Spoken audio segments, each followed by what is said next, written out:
Τώρα, κυρίες και κύριοι, να καλησπερίσω τον βουλευτή και εκπρόσωπο τύπου της Χρυσής Αυγής, τον κύριο Ηλία Κασιδιάρη. Καλησπέρα, κύριε Κασιδιάρη, τι κάνετε? Με ακούτε, κύριε Κασιδιάρη? Καλησπέρα σας. Με μεγάλη καθυστέρηση.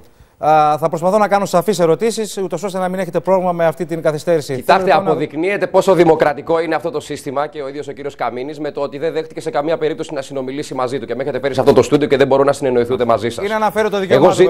Πάντως οι απόψεις σας θα ακουστούν, κύριε Κασιδιάρη. Και θέλω να ξεκινήσω για την άποψή σας για το επεισόδιο αυτό με τον κύριο Γερμενή. Το μόνο επεισόδιο που είδα εγώ και 1 εκατομμύριο Έλληνες προολίγου ήταν η επίθεση που δέχτηκε ο κύριος Γερμενής από κάποιους αστυνομικούς χωρίς στολή ενόπλους. Γιατί το όπλο για το οποίο μιλάμε είναι το όπλο που έχει στη θήκη του, στο τσαντάκι του αστυνομικός του κύριου Καμίνη.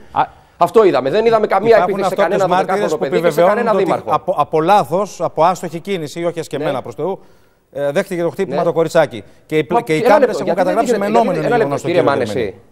Κύριε Μάνεση, σας παρακαλώ, γιατί δεν δείχνετε τι προηγήθηκε? Υπήρχαν τόσες κάμερες εκεί. Γιατί δεν δείχνετε αυτή την περίφημη επίθεση στον κύριο Καμίνη? Ήταν μόνο μια κάμερα, παρακαλώ, ήταν του Α. Είναι λοιπόν αυτή η κάμερα του Α και δεν έπεσε κάτω κατά την εισβολή του κύριου Γερμενή. Γι' αυτό έχει πιάσει το σημείο που ο κύριος Γερμενής κάνει. Και δεν έσπασε. Μα τι λέτε τώρα, κοιτάξτε να δείτε. Δεν έσπασε η κάμερα, δεν είπαμε ότι έσπασε. Θα δείτε το πλάνο σε λίγο. Η μόνη επίθεση που είδαν 1 εκατομμύριο Έλληνες είναι η επίθεση στον βουλευτή της Χρυσής Αυγής εκείνη την ώρα και μία άλλη επίθεση που δεχτήκαμε εμείς καθώς και άποροι συμπολίτες μας στο Σύνταγμα από τα ΜΑΤ με χημικά. Και αυτό δεν είναι απόφαση κανενός Καμίνη. Ο Καμίνης είναι ένα τίποτα, είναι ένας άνθρωπος. Εγώ αποδέχομαι αυτό το οποίο λέτε, αλλά θέλω να ρωτήσω. Βλέπετε το πλάνο, βλέπετε η κάμερα πώς θα επιτρέψτε μου να ολοκληρώσω τη σκέψη μου. Λοιπόν, ο κύριος Καμίνης στις επόμενες εκλογές δεν θα πάρει ούτε τις ψήφους των Πακιστανών που τον εξέλεξαν. Η απόφαση όμως να χτυπηθεί σήμερα η διανομή τροφίμων της Χρυσής Αυγής προέρχεται από πολύ υψηλότερο πολιτικό κλιμάκιο. Είναι απόφαση της κεντρικής εξουσίας. Θέλω να ρωτήσω το εξής. Είναι παράνομη απόφαση. Τι δουλειά είχε να πάει εκεί που ήταν ο κύριος Καμίνης, για ποιο λόγο? Ποια ήταν η πρόθεσή του δηλαδή να πάει εκεί? Βεβαίως, να σας εξηγήσω. Ο κύριος Γερμενής ως βουλευτής, αλλά και κάθε απλός πολίτης, έχει το δικαίωμα να πάει στο Δήμαρχο των Αθηναίων και να διαμαρτυρηθεί και να του πει: κύριε Δήμαρχε, αυτά τα οποία κάνετε είναι απαράδεκτα. Γιατί μας λέμε εσύ 1 λεπτό? Επιτρέψτε μου 1 λεπτό να βάζω τελεία. Ναι, ολοκληρώστε και αμέσως μετά ερώτηση του Δήμου. Ήθελε να του θέσει αυτό το μείζον ζήτημα για εμάς. Ότι πήγαν ΜΑΤ το πρωί και δεν χτύπησαν μόνο εμάς. Χτύπησαν και απόρους συμπολίτες μας που είχαν έρθει να πάρουν τρόφιμα επειδή πεινάνε. Και κάνανε και κάτι άλλο ελεεινό και τρισάθλιοι αστυνομικοί. Αν μου επιτρέπετε μόνο το σεβασμό, θα έρθουμε στο Σύνταγμα. Ας παραμείνουμε στο γεγονός ότι ο κύριος Γερμενής, οπλισμένος, νόμιμα οπλισμένος, με άδεια οπλοφορίας. Ποιος σας είπε? Όχι, 1 λεπτό. Ποιος σας είπε ότι είναι οπλισμένος? Βλέπετε κάποιο όπλο? Ο ίδιος. Εάν είχε όπλο στην πλάτη του, όπως λέτε, θα φαινόταν. Είναι καταγεγραμμένη δήλωσή του ίδια. Το όπλο για το οποίο μιλάει είναι το όπλο του αστυνομικού, το οποίο φέρει στο τσαντάκι του. Δείτε το τσαντάκι στη μέση του αστυνομικού του κυρίου Καμίνη. Αυτή ήταν η οπλοφόρη, αυτή ήταν η ένοπλη, αυτή ήταν που παρανόμησαν. Υπάρχει καταγεγραμμένος, αν επιτρέπεται ο διάλογος βεβαίως, αλλά στην προκείμενη περίπτωση δεν υπήρχε όπλο. Στην προσωπική του ζωή δεν ξέρω τι κάνουν οι βουλευτές της Χρυσής Αυγής. Στην προκείμενη περίπτωση τα μόνα όπλα που υπήρχαν ήταν τα 2 όπλα των αστυνομικών της πλευράς του κ. Καμίνη. Οι οποίοι έχουν διαπράξει παράβαση καθήκοντος. Θα μου επιτρέψετε να τελειώσω μια φράση μου ή θα με διακόπτετε διαρκώς? Στον κύριο Καμίνη, το Δημοκράτη, προηγουμένως δεν διακόψατε, κύριε Βερίκιε. Σε μένα διακόπτεται συνεχώς. Επιτρέψτε μου, παρακαλώ. Τα μόνα όπλα που υπήρχαν ήταν τα όπλα των αστυνομικών του κ. Καμίνη. Οι οποίοι διέπραξαν σοβαρότατα αδικήματα. Και για τον λόγο αυτό θα μηνυθούν. Το τονίζω. Εσείς ως βουλευτές της Χρυσής Αυγής οπλοφορείτε ή δεν οπλοφορείτε? Και αν οπλοφορείτε, γιατί οπλοφορείτε? Φοβάστε κάτι? Ορισμένοι βουλευτές.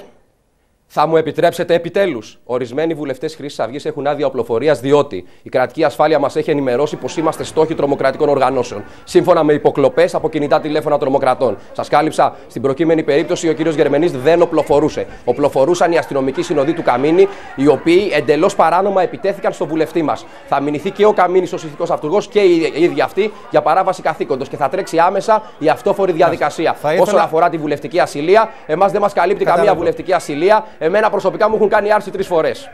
Θα ήθελα να επανέλθω σε ερώτημα που θέλω να μου το απαντήσετε. Επαναλαμβάνω λοιπόν. Μία μέρα που είναι τεταμένη η ατμόσφαιρα. Έχουν προηγηθεί επεισόδια στο Σύνταγμα και αμέσως μετά θα έρθουμε στο Σύνταγμα. Είναι ηλεκτρισμένη η ατμόσφαιρα. Τι δουλειά έχει ένας βουλευτής του κόμματός σας να μπει και καταγράφεται μενόμενος στις κάμερες για να συνομιλήσει, όπως λέτε εσείς, και να διαμαρτυρηθεί με τον κύριο Καμίνη?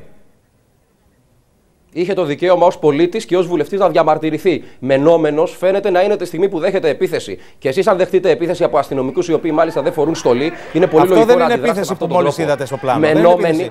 Αυτό που βλέπω εγώ είναι επίθεση. Και δεν είναι επίθεση, κύριε Κασιδιάρη. Ακούστε να δείτε, αυτό είναι επίθεση. Αυτό είναι, επιτρέψτε μου να πω αυτό που βλέπουν και 1 εκατομμύριο Έλληνες. Είναι επίθεση προς εκλεγμένο βουλευτή του Ελληνικού Κοινοβουλίου. Αυτό είναι εντελώς παράνομο. Υπάρχουν δεκάδες αυτόπτες μάρτυρες όμως που λένε το αντίθετο, το ότι υπήρξε επεισόδιο. Δεν το επιτρέπω αυτό που κάνετε, με συγχωρείτε, δεν το επιτρέπω. Τον κύριο Καμίνη δεν διακόψατε ούτε ένα δευτερόλεπτο. Σας παρακαλώ να ολοκληρώνει ο κάθε ομιλητής. Ο κάθε συνομιλητής να ολοκληρώνει τη φράση του και εν συνεχεία να τίθεται το κάθε ερώτημα. Το κοριτσάκι λοιπόν δεν δέχτηκε καμία επίθεση και κανένα χτύπημα από τον βουλευτή μας. Εγώ έχω μια απορία. Εάν υπάρχει κάτι τέτοιο, να δούμε τα πλάνα τα σχετικά. Κύριε Κασιδιάρη, γιατί τόσο τσαμπουκάς και τόση βία από την πλευρά του βουλευτή σας? Από την αστυνομία εις βάρος μας. Ο μόνος τσαμπουκάς και η μόνη βία είναι από την αστυνομία, από την κρατική καταστολή εις βάρος μας. Εμείς, κοιτάξτε να δείτε, για να φέρουμε τα πράγματα στη θέση τους. Πήγαμε το πρωί στο Σύνταγμα για να μοιράσουμε τρόφιμα σε άπορους συμπολίτες μας. Και μας έκαναν επίθεση με χημικά. Γιατί δεν ζητήσατε άδεια από τον Δήμαρχο?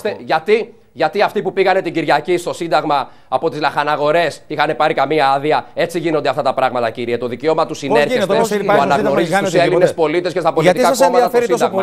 Καμία άδεια δεν χρειαζόταν να πάρουμε από τον κύριο Καμίνη. Και επαναλαμβάνω, και ας μην με αφήνετε να μιλήσω, αυτή είναι η δημοκρατία στην οποία πιστεύετε και δεν με ενδιαφέρει. Τον ελάχιστο χρόνο που έχω θα πω την άποψή μου όμως. Δεχθήκαμε μία βάναυση επίθεση από την αστυνομία όταν πήγαμε να κάνουμε μία καλή πράξη. Γι' αυτό αντιδράσατε με τις ελληνικές σημαίες και χτυπήσατε τους πολίτες μας. Και βρισκόμαστε τώρα. Χτυπήσαμε αστυνομικούς. Όχι, θα κάτσουμε να μας ανοίξουν τα κεφάλια οι αστυνομικοί. Άμα θέλετε εσείς να πηγαίνετε στα μάτια του Ιαχωβά. Σας κατηγορεί ο κύριος Καμίνης ότι κάνετε σοου. Εγώ ως βουλευτής δέχτηκα χημικά. Αν είχε δεχτεί χημικά βουλευτής οποιοδήποτε άλλου κόμματος, θα είχε πέσει η Βουλή σήμερα. Αλλά από τη στιγμή που δέχτηκε χημικά βουλευτής της Χρυσής Αυγής, βγαίνουν όλοι και χειροκροτούν. Αυτό είναι πολιτική αλήθεια. Αλλά ξέρετε τι σας ενοχλεί? Ότι η Χρυσή Αυγή, σύμφωνα με την εφημερίδα Καθημερινή, είναι αυτή τη στιγμή πάνω από 20%. Όχι, κύριε Αυτό ενοχλεί όλα τα κόμματα του πολιτικού κατεστημένου. Δεν με ενδιαφέρει τι κάνει ο Καμίνης. Αφήστε με να ολοκληρώσω τη σκέψη μου και κόψτε μου μετά τη σύνδεση, αφού δεν με δέχεστε να με φιλοξενήσετε και στο στούντιό σας. Δεν το είπε κανείς αυτό. Αυτό που φοβούνται όλοι. Ένα ζωντανό διάλογο, κύριε Κασιδιάρη. Ολοκληρώστε και στην τελεία. Και αυτό έχουν ενωθεί και βγάζουν όλοι ανακοινώσεις κατά της Χρυσής Αυγής. Είναι ότι η Χρυσή Αυγή είναι η ανερχόμενη πολιτική δύναμη. Είναι η μόνη πολιτική δύναμη που μπορεί να τσακίσει αυτό το διεφθαρμένο πολιτικό σύστημα. Καλό όλα τα κόμματα που έβγαλαν αυτές τις κατάπτυστες ανακοινώσεις να κάνουν το αυτονόητο. Να βάλουν το χέρι στη τσέπη από τα εκατομμύρια που αρπάζουν μέσω της κρατικής χρηματοδότησης και να κάνουν μια διανομή τροφίμων και αυτοί, είτε για Έλληνες, είτε για λαθρομετανάστες, είτε για μάλιστα. Σας κατηγορεί ο κύριος Καμίνης ότι κάνετε σοου και εκμεταλλεύεστε τον ανθρώπινο πόνο. Τι του απαντάτε? Ο κύριος Καμίνης κάνει σοου. Θυμάστε πολύ καλά ότι προ λίγων μηνών, μαζί με τον τηλεοπτικό σταθμό Μέγκα, μάζευε ρούχα στο Σύνταγμα, τον προβάλανε τα κανάλια επί μία εβδομάδα και τα ρούχα που μάζεψε πήγε από πίσω από το σταθμό Λαρίσης μετά και τα πέταξε. Εντάξει, αυτός κάνει το σοου. Εμείς κάνουμε ανάλογες δράσεις καθημερινά σε ολόκληρη τη χώρα. Δεν καλούμε ποτέ τηλεοπτικά κανάλια. Ο μόνος λόγος που έχει καλυφθεί αυτή η είδηση είναι γιατί δεχτήκαμε την επίθεση από την αστυνομία. Κανένα σοου δεν κάνουμε και κάθε μας δραστηριότητα είναι αποκλεισμένη από αυτά. Συμφωνήσετε πάντως ότι η φιλανθρωπία δεν θέλει διαφήμιση. Αν θες να βοηθήσεις ανθρώπους, αρκεί και το πόρτα-πόρτα, έτσι. Μα αυτό κάνουμε. Αυτό ακριβώς κάνουμε και θέλω να συγχαρώ τα παιδιά από τη Χρυσή Αυγή που 4 ολόκληρες ώρες κάτω από τον ήλιο σε 35 βαθμούς αφιλοκερδώς προσέφεραν στον συνάνθρωπο, έδειξαν την αλληλεγγύη τους. Αυτό είναι το μήνυμα της Χρυσής Αυγής, ότι με την αλληλεγγύη προς τον Έλληνα μπορεί να πάει μπροστά αυτή η χώρα. Ξεκινήσαμε αυτό το πρωί να παίζουμε ξύλο με την αστυνομία και καταλήξαμε μέρα μεσημέρι να μοιράζουμε τρόφιμα στις συμπολίτες μας. Επανέρχομαι στο θέμα του συντάγματος. Σας ακούσαμε να δηλώνετε στο ρεπορτάζ που προηγήθηκε ότι είχατε ενημερώσει την αστυνομία όσο οφείλατε. Δεν είχατε